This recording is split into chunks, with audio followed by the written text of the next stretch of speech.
We have new information tonight about the medical helicopter crash that killed 2 EagleMed employees. But first, News 9 investigation reveals a troubling trend with that particular aircraft model. For that, we turn to Rusty Surrett, who's been looking into this. And Rusty, tell us what you've learned.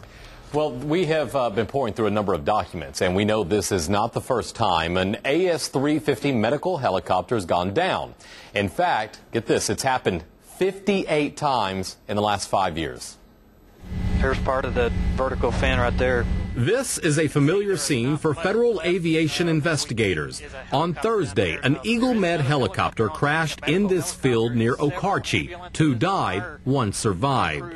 The aircraft was a 1998 Eurocopter AS-350, a model well documented by the NTSB.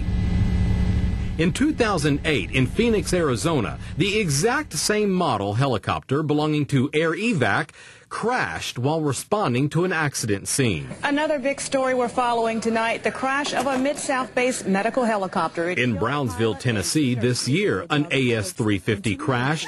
On board, a pilot and 2 nurses. All 3 lost their lives. In fact, accident reports from the National Transportation Safety Board show the AS-350 model has crashed nearly 60 times since 2005.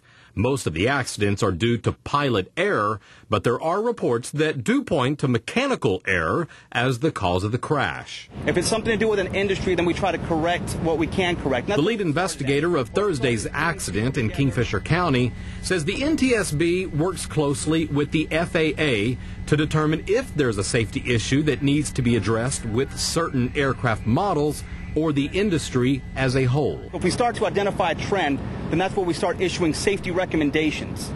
And if we find a problem, then we can address those problems. Investigators won't comment specifically on the history of the AS-350s, nor will they comment on a source that tells us something that may have come off the chopper's door in mid-flight and hit the rotator may be the reason why EagleMed 7 went down.